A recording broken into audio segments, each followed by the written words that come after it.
हसितगिरिसमं स्यात् कज्ज्वलं सिन्धुपात्रे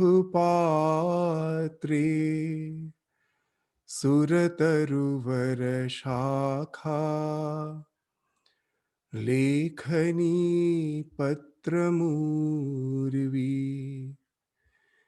लिखित यदि गृहत्वा सारदा सर्वकालम् तदपि तव गुणानाम् ईश पारं न याति. So it's a sloka from the Shiva Mahimna Stotram, which means perhaps taking the mountain as the ink, the ocean as the pot, the branch of the heavenly tree, the Kalpataru, as the pen, and earth as the leaf, the entire earth as the leaf of the paper.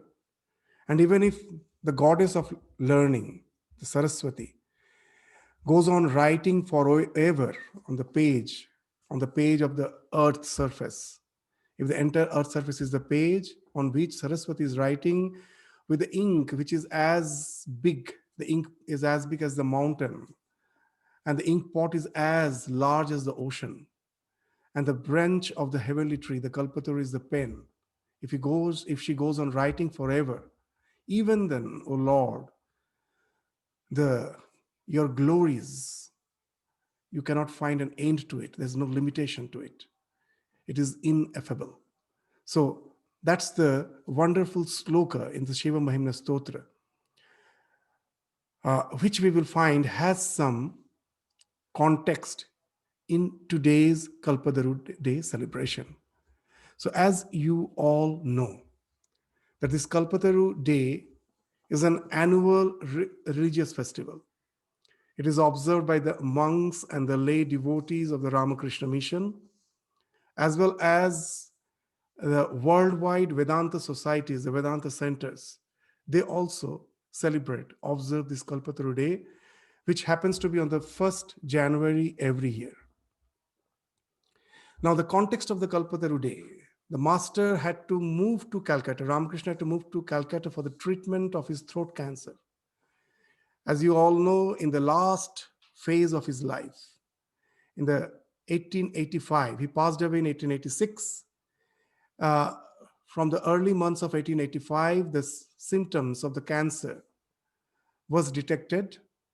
And now for the treatment, he had to be shifted to Shyampukur first. It was a small house.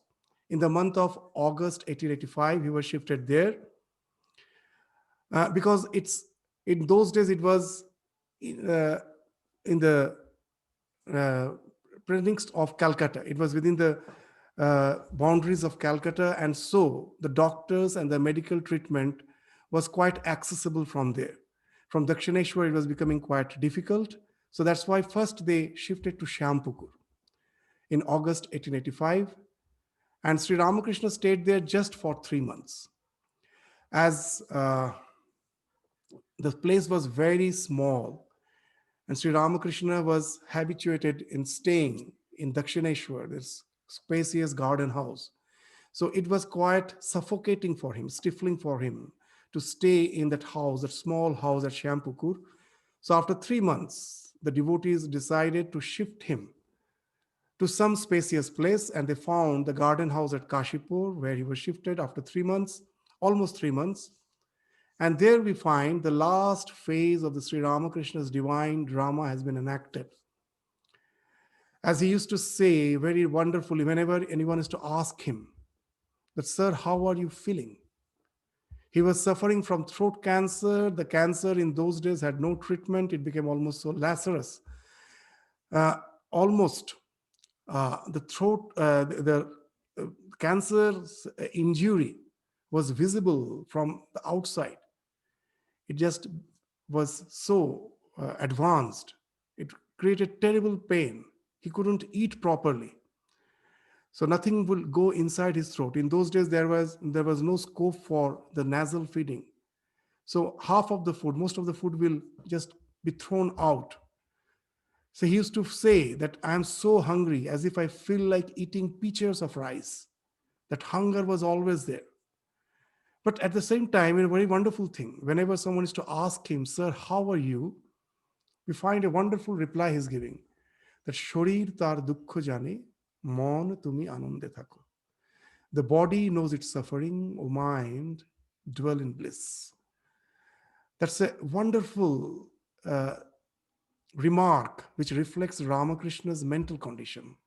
That externally he was physically suffering, but his mind was always associated with the divine. It was always dwelling in the divine. Sharir tar dukkho jane, mon tumi anande thako. That's what he used to say. He himself used to give the example that what's the condition of a realized soul like? It's just like the ripened coconut, he used to say. You know, when the coconut is unripe, it's green, you can never separate the kernel from the shell. It's all intertwined. How to find out whether the coconut has got ripened? You just have to shake it. You will find that the kernel has got separated from the shell. It makes noise. So Ramakrishna used to say that a realized soul is like that. The body the mind has got separated. He feels the separation of his real existence, of the essence of his being, from the psychophysical existence. It is just like the ripened coconut, where the shell has got separated from the kernel. And that's why he was always witnessing the suffering, which was palpably visible in the physical plane, was actually not felt by Ramakrishna. We find that's why to see a person always in bliss, even in that situation, we find the devotees are thronging.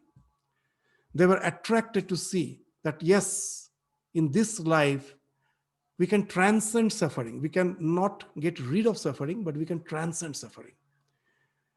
The ways of life goes on as it is. You may sometimes have the trough, sometimes you may go to the peak. The rise and fall will be there, the flow is there. It can never be all bliss as per our external circumstances concerned. But there is a state where we can transcend that. The life flows on. We are no more in the stream. We are outside the stream, watching the stream, witnessing the stream. We are no more in the stream. And that's the wonderful thing which was palpably visible in Ramakrishna in this last phase of his divine play. And we find that this 1st January 1886, that's the day he was feeling a bit better. And for many days, he was totally bedridden. The devotees never thought that he could come out of his bed. But that's the day, because of some homeopathic medicine, that started acting well. For 2 weeks, in the last 2 weeks of December, he was feeling quite good. The Lycopodium 300 was prescribed for him, and it really worked for a short time. And the devotees had the feeling that most probably he would recover. And that's the time we find that 1st January 1886, he was feeling quite well. So he came down to the garden of the Kashipur to have a little stroll. He was just strolling around. And it was about 3 o'clock in the afternoon. And that day, as you know, the 1st January is a holiday. So the devotees, whenever it was a holiday, they used to assemble. They used to all come and meet Sri Ramakrishna. And they used to have a wonderful satsang there with all the devotees. And that day, being a holiday, about 30 lay disciples were in the hall sitting, or they were moving around, loitering. They were under the trees. And that's when Ramakrishna came down. So all were a bit surprised to see Ramakrishna coming down, because he was very sick, almost bedridden. To see him coming down, so all were happy, they were elated. And now Sri Ramakrishna, when he came down, he met first this Girish Chandra Ghosh, the one whom Sri Ramakrishna used to say had 125% faith. His faith was so strong, 125% faith. And Sri Ramakrishna, we find, is asking him a question. What's the question? Well, Girish, what have you seen in me that you proclaim that proclaim me to be an avatar, to be the divine incarnation? What have you seen in me? So that was what Sri Ramakrishna is asking. And we find that Girish Ghosh, he was a person not to be taken by surprise. He was having, that very wonderful presence of mind, a very intelligent person, as has been spoken of Hanuman, the Buddhimatam Varishta. He's intelligent among the intelligent. That Hanuman's devotion was like that. We find the Girish's devotion is also like that. Along with the devotion, he has a wonderful presence of mind. The moment Ramakrishna asks that question, what a wonderful, appropriate answer he's giving. So he knelt down in front of the master and with folded hands, what he replied was very significant. That what can an insignificant person like me say about the one whose glory even the sages like Vyasa and Valmiki can never fathom, can never measure? Now, what actually he's saying is very wonderful. Now, Vyasa wrote Mahabharata and the Bhagavatam. Mahabharata, to a certain extent, depicts the life of Krishna, which again we find has been written in a much elaborate way. Not only elaborate way, the real purpose of Sri Krishna's incarnation. In the Mahabharata, it is just the external purpose we find is being manifested, is being described. Bhagavata speaks of that real purpose. It is not just to uh, establish religion by getting rid of the wicked and protecting the virtuous. That's the external part. The real part, the real significance of avatars coming down is to have a wonderful, this divine play with the devotees. So there we find that in Bhagavatam, the Gopi Leela has been described very elaborately. And that's where we find the fulfillment of divine incarnation. Just to show the world that nowadays we say that in medical science, what we say, that it's all sick psychology. What's the sick psychology? That only when we have psychological problem, we go to the psychologist, and from minus, he brings us to zero. That's the cure. But what about when we are by default having a normal psychology, a normal psyche? Why not think of from taking from zero to something positive? Why we have to wait to go to something sick condition? So that's the sick psychology. The real psychology is this, that you try to have some positive faculties in your psyche, so that will improve the quality of your life.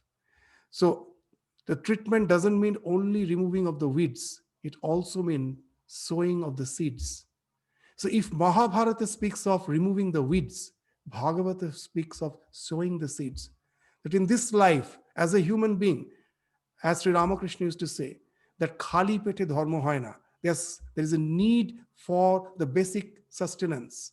But after that, as a human being, we can never remain satisfied just by our food and clothing and shelter. When those needs are met, then the big question of life comes. What's the purpose of life? As a human being, how we can find the happiness in life, the bliss in life.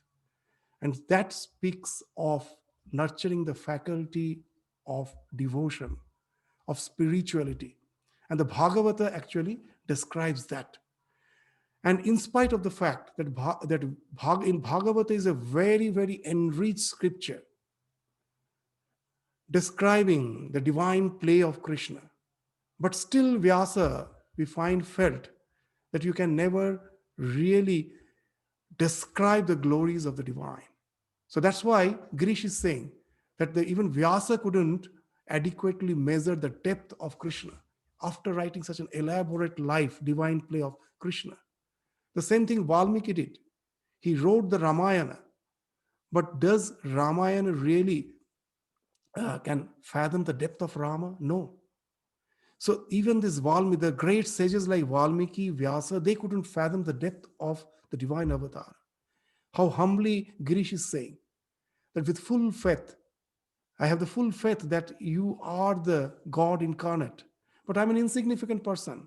Even Vyasa and Valmiki, they couldn't describe your this glory. How can I describe? So this is a very, very, very significant reply Girish gave. And when Girish spoke this word, immediately the master was profoundly moved. He went into this bhava samadhi. And then he's coming down from that state. And what he's saying is very significant. That what more shall I say? I bless you all. Be thou illumined. Tomader chaitanya hok. And then when he spoke these words, we find that he fell into a very wonderful spiritual mood. And hearing these words, the devotees who were all around, they were overwhelmed with emotion. So they rushed to him and fell at his feet. They touched his feet and they received all the appropriate benediction. Means as per their spiritual temperament, they found that suddenly there is the opening up of the channel which has enabled them to go to the realization which befits their temperament. And each of them, we find at the touch of the master, starts experiencing ineffable bliss in their own way. Some started laughing, some were weeping. It was appearing as if it is a madhouse. Some were laughing, some were weeping, some sat down to meditate, and they have never experienced that deep meditation. Just many had the visions of their chosen ideal. Many felt within their bodies the rush of spiritual power. So these varied experiences and the way they were behaving, that as per their ishta, as per their chosen ideal, as per their spiritual life, which they were striving hard to reach that goal, suddenly they found that all the blockages has been removed. And that's what the power of the divine is. That's why Narendranath used to say, the future Vivekananda, that you know what's the power of Ramakrishna? Maybe the other avatars have shown miracles, but that actually was in the domain of the physical plane. Ramakrishna, he had a tremendous power. What power? He would take the mind of the devotees just like clay, and he will just give them the form as he wished. He had that power just to change the total, what you say, the your mind, the tendencies of the mind. He could change it. And that was a wonderful power of Ramakrishna. It's not that only on that special day it was experienced. As a singular event, it was experienced by many. Even Narendranath, Rakhal Maharaj, many have experienced. But this is the day when all, as a whole, Ramakrishna suddenly has opened up his divine treasure and he's just distributing to all the devotees. In the last days, very often he used to say that before departing, that before departing, I will what you say, that he used to say that I will make the whole thing public. I will make the whole thing public. যাওয়ার আগে হাটে হাড়ি ভেঙে দিয়ে যাব. In Bengali, that's the word. It's very difficult to translate in English. The idea is that I will make the whole thing public. And that's what we find has happened on the 1st January 1886. And all the devotees we find, they forgot time and space. They were in ineffable bliss. And very interesting, they took a resolution that they will not touch the master, because they have previously experienced that Ramakrishna's body was so pure. If with an impure mind anyone touched him, he would experience terrible pain. If he's in samadhi, his samadhi is to break. So he was very sensitive to touch. And that is indicated in our scripture. They used to say, that how the sensitive a spiritual person is. They say that if a sand particle falls on your skin, you may not realize that a sand particle has fallen. It never irritates you. But the same sand particle, if it falls on your eyes, immediately you will find that irritation. So that's the example which the scriptures give. And we find in the life of Ramakrishna, that sensitive he was. A little touch of impurity will find expression in the form of physical pain. So they took a resolution. Now he's already in pains because of his disease. We shouldn't touch him.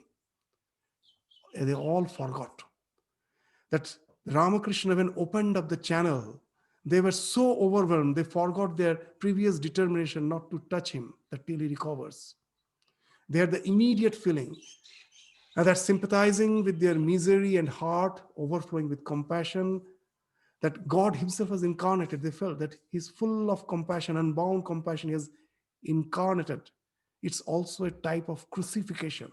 He's giving away his life for the sake of the suffering, the devotees, the entire world which is suffering, to show them the way out. He's giving away his life just by bit.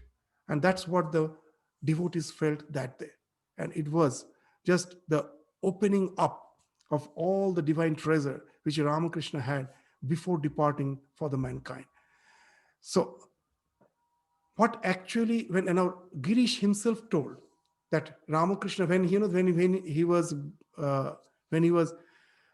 spoken, when he was told by Ramakrishna be illumined, immediately he shouted that Ramakrishna has become Kalpataru, and all came running. Now, what actually is meant by the word Kalpataru? Is it an appropriate word? In a way, it is not appropriate. Why?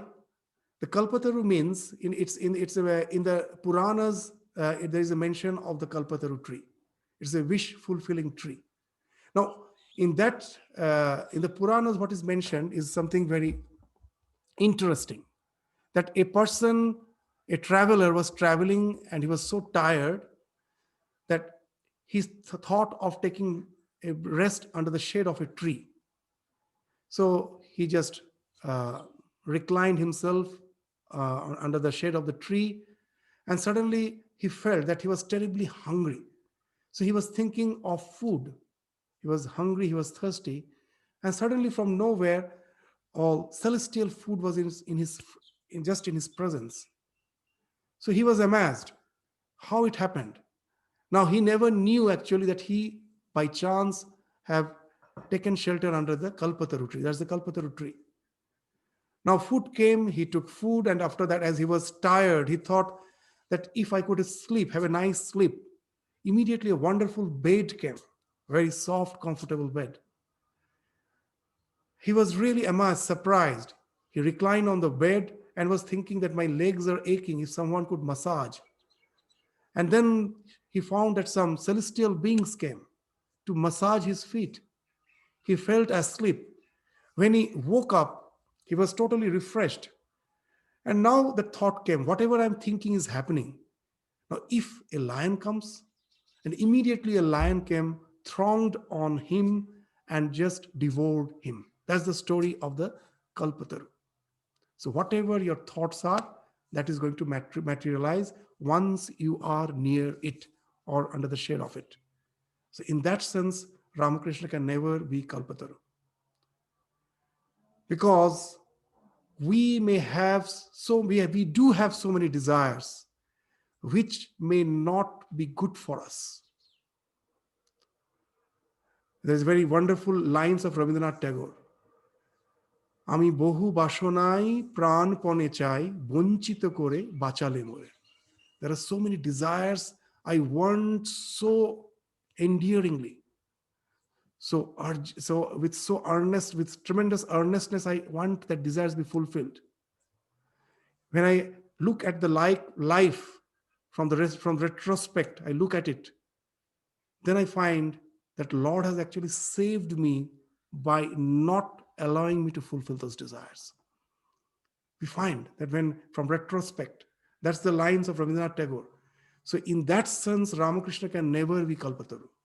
It's only the things which are desirable.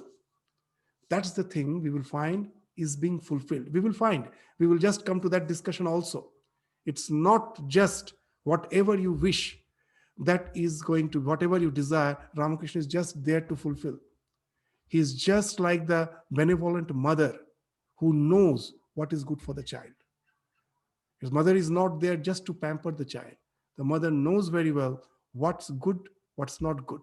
And that way, we will find that it's only the things which leads us to the spiritual realization. That's what Ramakrishna is delivering. So now when he told that be illumined, when he told be illumined, what actually he meant. Now in Bengali, he told the word Chaitanya hok, be illumined, Chaitana, to be aware, awareness. We will find that to understand this word Chaitanya hok, that we can refer to Ramakrishna's another statement. He used to say that the word Manush means man plus hush is Manush. He never studied in school, so he had the privilege to break the word in his own way, which no grammar for, which doesn't follow any grammar, but it actually signifies something wonderful. Man plus hush is Manush, he used to say. What actually it means? That we as a human being have certain uniqueness, certain man. Man means value. As a human being, we have certain values which no other creature has. The no other creature has. And hush means awareness.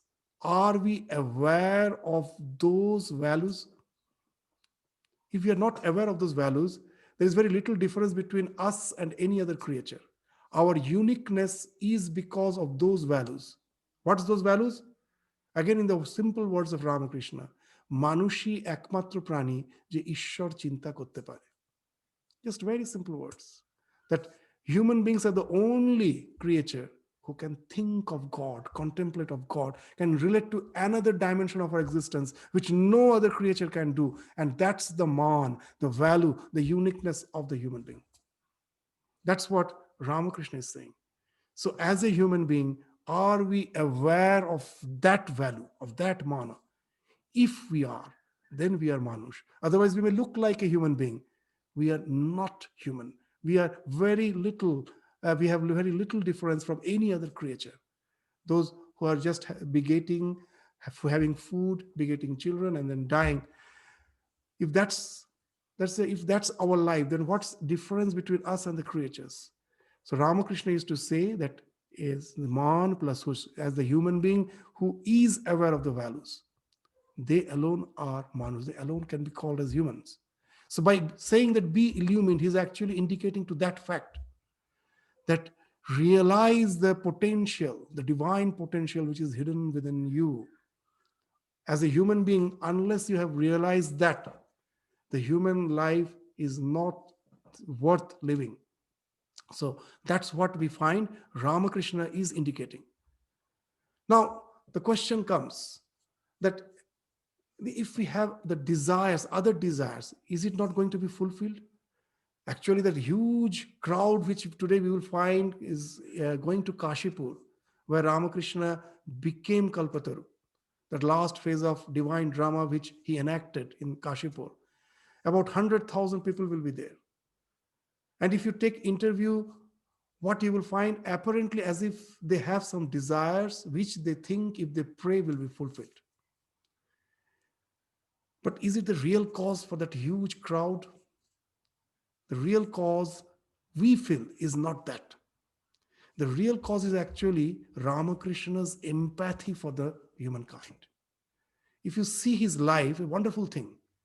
Once he realized in his own life the spiritual dimension of our existence, he immediately was feeling compassion for the entire humanity. As he used to say, Holy Mother, that see, the people of Calcutta are just roaming about like worms, pokar moto ঘুরে বেড়াচ্ছে, not knowing that what tremendous potential they have. They're just roaming like worms. You have to take care of them. What was the need for Ramakrishna to just and give that responsibility to Holy Mother. It's just that empathy. After the realization, we find he's not just simply absorbed in his own spiritual realization. He just cannot wait. He's every day going to the top of the Mother Kali's temple and shouting at the top of the voice that Mother has told me many devotees will come, many will come to get to be aware of that another dimension of existence. I am there to show the way, but they are not coming. So we find that he's so restless, going to the roof of the Kali temple and shouting that, where are you? That when Niranjan, who later became Swami Niranjanand, as a young boy, was a very pure soul. He used to come, Ramakrishna will just embrace him and cry that, Niranjan, would you allow your life to go in West? Won't you realize God? So this is the thing. It's just like you have suddenly realized a treasure, and now you find that the others, though they have the treasure, are not aware of it. And now you become so restless to make them realize the treasure which is at your hand. Ramakrishna himself is telling the story of three friends. The three friends were walking down the street, and suddenly they saw a wall by the side of the street. It was a very big wall. So they were curious to know what's there on the other side of the wall. They managed to get a ladder. They placed the ladder on the wall, and one of them climbed up. The other two were waiting to hear from the third friend, the one who climbed up, that what's there on the other side. The moment this first friend climbed to the top of the wall, he was ecstatic. The thing which he saw on the other side made him so ecstatic. The other two friends were shouting, what's that you see? Please relate. But he was so overwhelmed with the bliss which he saw on the other side, he even couldn't wait to relate to the friends what he saw. He simply jumped to the other side. Now the other two friends were curious. So the second one also climbed up. The third told, you must now say before jumping that what's there on the other side. Now he also meets the same fate. He's so full of bliss, so ecstatic. He cannot stop himself, resist himself from jumping. He also cannot relate, and he jumps. Now the third friend, who is now the last one, he climbs up. He also feels like jumping to the other side. The divine mirth of joy he sees there, no suffering. Now he also feels like jumping, but then that unbounded compassion, that is evoked. He thinks, if I jump, there won't be anyone to relate to the world what's there on the other side of the wall. So he restrains himself. You will find in the life of Ramakrishna that we find it so difficult to concentrate our mind. It is like the monkey mind always jumping. And Ramakrishna's mind, from that one thought, is going again and again to the Nirvikalpa Samadhi. He can easily merge in that, remain in that blissful state. But with all trivial desires, he's bringing his mind down. In the gospel, you will find again and again he's saying, when he's going to Samadhi, suddenly he speaks out, I want to drink water. I want to go for the nature's call. All these trivial things he's saying. Sometimes when he comes down, someone gives water, he's not drinking. Why he used to say? With that small desire, he's bringing down his mind. What was the purpose? The one whose natural state is bliss, why he is bringing down? The tremendous unbound love for us. Whether we understand it or not, it is that love which attracts us. Just the small child who doesn't know the language, cannot speak to the mother. Just the mother's feeling is something which is instinctively felt. The child is drawn to the mother. It knows very well that the mother loves the child. The tremendous love is flowing. Ramakrishna is like that mother. This empathy. There was no reason, there was no selfish reason for him to just instruct humanity. No selfish reason. He could easily remain in bliss. Just because of that unbound compassion, he's coming down. That's why he's avatar. The one who comes down, avatarana, is avatar. He comes down because of that unbound compassion for the humankind, to show them the way out. And that's the real significance of the Kalpataru day. Still, we feel that tremendous urge to relate to Ramakrishna because of his love. It's not our love for him, it is his love for the humankind that draws us. And that's why we find the crowd is increasing. Ramakrishna himself used to say a wonderful thing. One day he was sitting by the bank of the Ganges.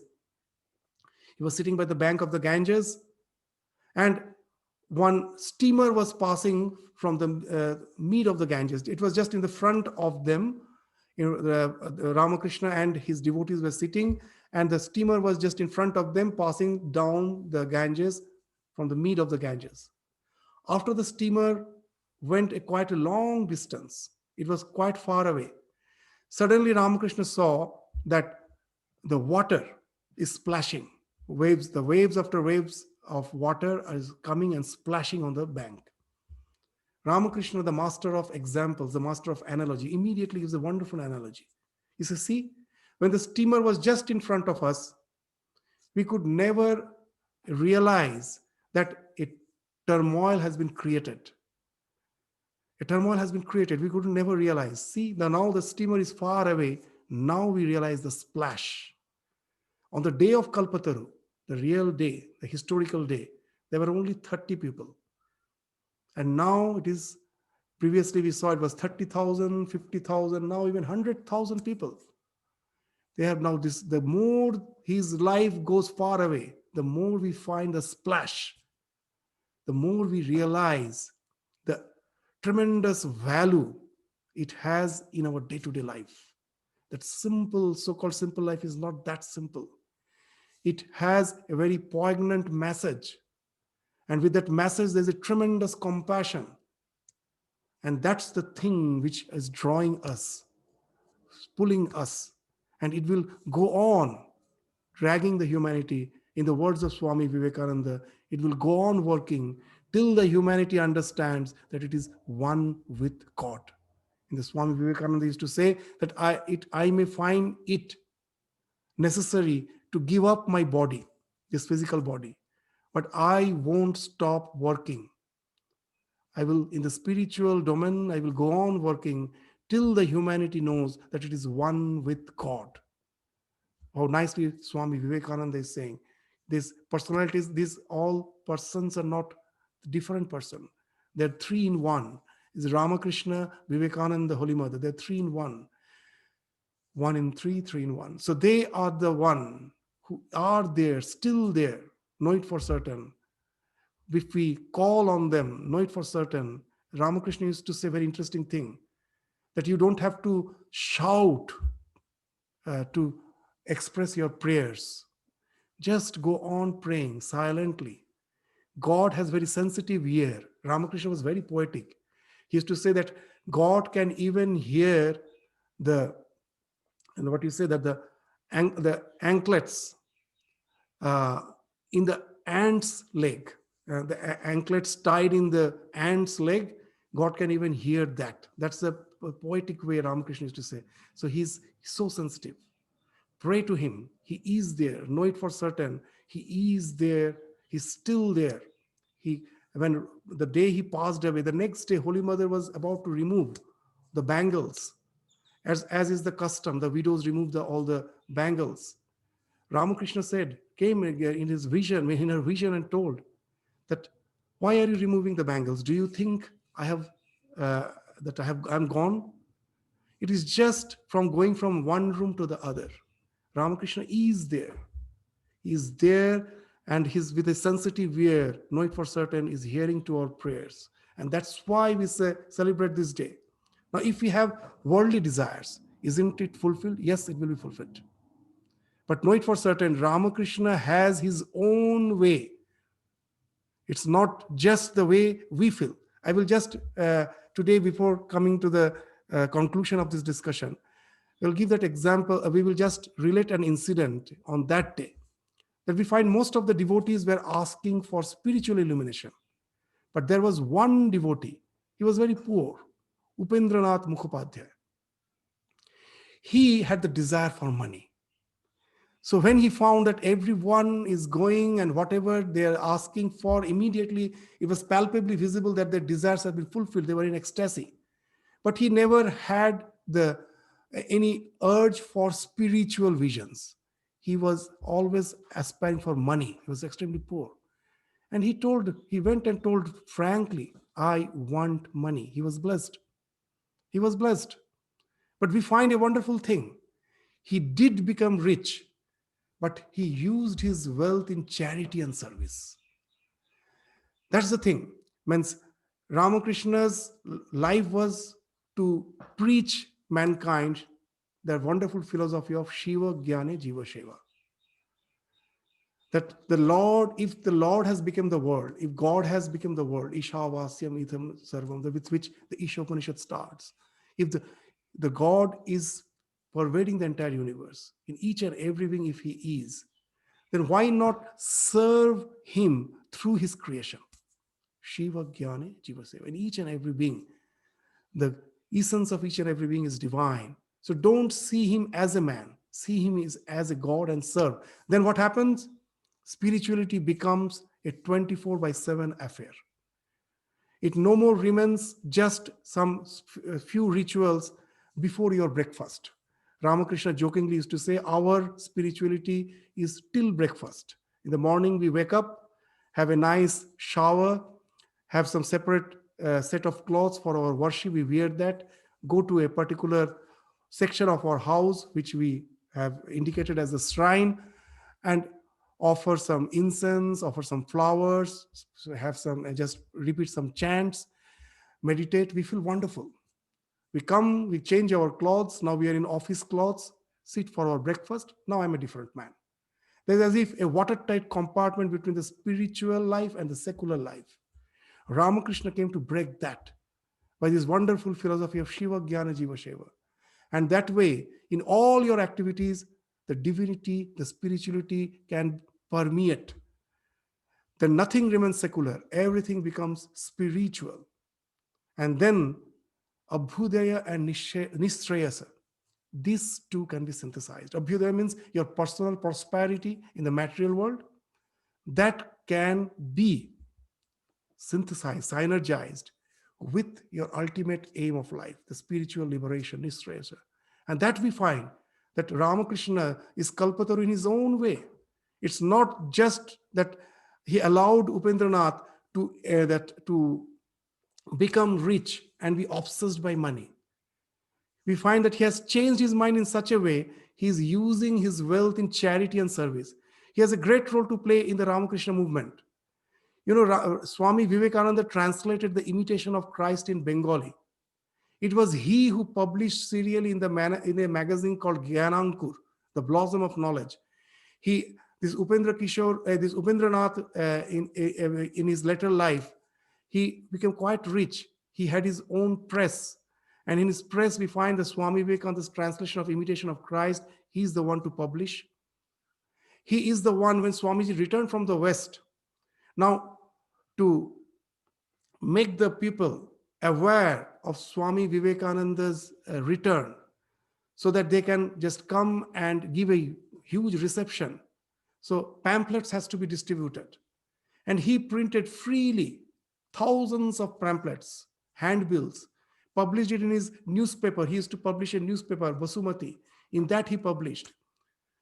So the Swamiji's homecoming was made that it became such a huge affair. It is one of the landmarks in Swami Vivekananda's life history, that his return. You'll find there's wonderful, inspiring lectures. But for that the huge public which has to be called in, it was to a great extent Upendranath's role is there. We find to play. He played in the February 1897 when Swamiji returned from the West. Upendranath is printing and distributing freely the pamphlets, the handbills. In those days, he printed the cheap edition of Mahabharata of Kali Prasanna Sinha. It was a very cheap edition. And not only that, we find that all the scriptures of Sankhya philosophy, of Yoga, Vedanta, Upanishads, Gita, all those scriptures, he's actually translating it in Bengali, regional language, and he's publishing. Just see how, with the press, he has actually propagated the spiritual message. Not only that, he used to serve the monks. Latu Maharaj used to stay in his press for days together. Not only that, many were there who were, his door were always open for the monks. And he used to serve them as if he's one of their family member. So we find that Upendranath, though he wanted wealth, he's using the wealth in charity and service. And that's how nothing remains purely secular for him. In a wonderful way, that in Bengali, Holy Mother used to say, Ramakrishna also used to say a wonderful thing. The jar ache mapo, jar nei jopo. Both the ways can take you to the spiritual illumination. Jar ache mapo. The one who has wealth, distribute it. Mapo means how much you are distributing. With that, you can almost calculate your spiritual, the cleansing of the mind. Jarache, by giving away your wealth for a good purpose, you cleanse your mind. That results in chitta shuddhi. Jar nei jopo. The one who doesn't have, let him recourse to the repetition of the name of the Lord. Both are same way effective. Jar ache mapo, jar nei jopo. And we find Upendranath, with all his wealth, is actually following that message only. And we find they all are at last, when as the life is passing, as they are growing old, more and more the spiritual dimension is unfolding. Even in Upendranath's life, we find a very humble soul, highly spiritually illumined, with full devotion for Ramakrishna. So these are the persons which demonstrates that even if you have a very worldly desire, Ramakrishna knows how to use it as a lollipop to take you to the ultimately to the spiritual realization. He will use it as a lollipop, just the way to tempt the child to do something good, you use the lollipop. He is also using our material desire as a lollipop to take us to the spiritual evolution through Abhyudaya to Nistrayasa. And that's why this Kalpataru Day has such a significant role to play in our uh, in our life, especially. The 1st January is such a day where we take resolutions. And when that resolution we take, keeping Ramakrishna in our mind, that just by praying to him, oh God, I as an ordinary human being don't have the power to really stick to my resolutions. It's you who have to help me. Know it for certain. He is there who has come down so that we can move up holding unto him. He is there to help us.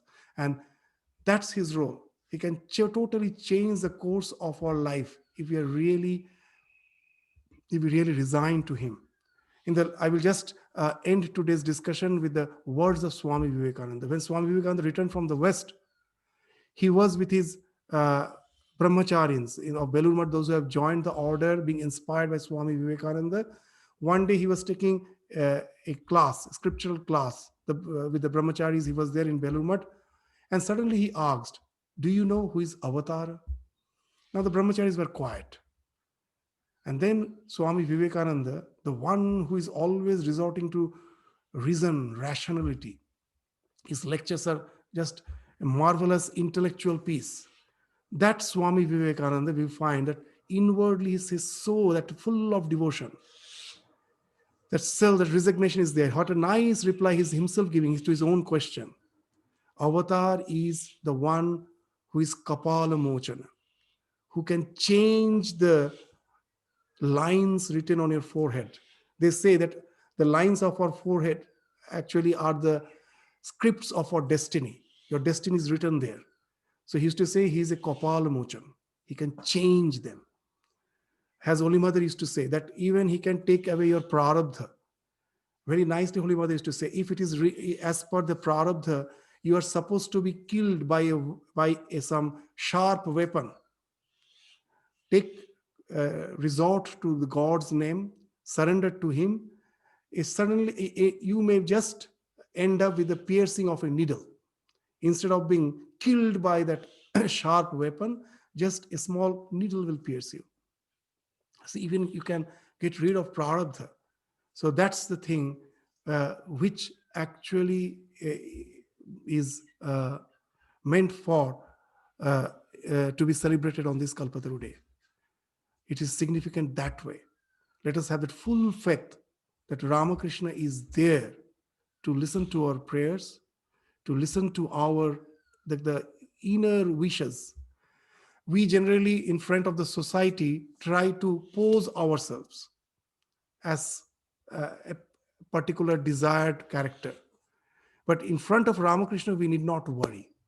We can simply open up just our heart shamelessly. Whatever is your desire, you ask without thinking the pros and cons of it, without thinking whether God is going to get angry. He's never going to get angry.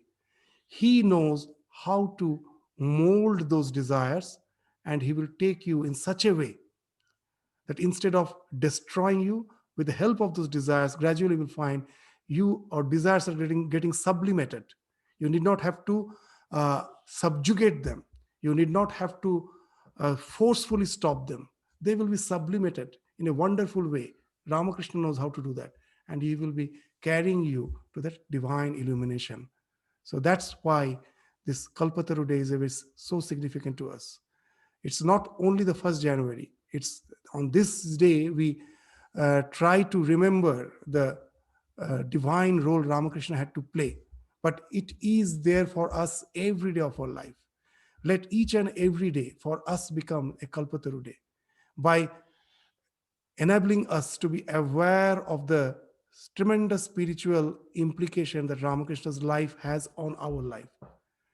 That's why we celebrate this day. So with this awareness, we're praying for this awareness, I would just stop today's discussion here. So let us be all illumined, as Ramakrishna told, so that we can all fulfill the purpose of human life and become spiritually illumined without trying to force ourselves to that spiritual path. Let it happen spontaneously, naturally, by the grace of Ramakrishna. With these prayers, I will just stop our discussion today. Om Shanti, Shanti, Shanti. Hari Om Tat Sat. Sri Ramakrishna Arpanamastu. Pranam Maharaj. Pranam Swamiji. Namaskar.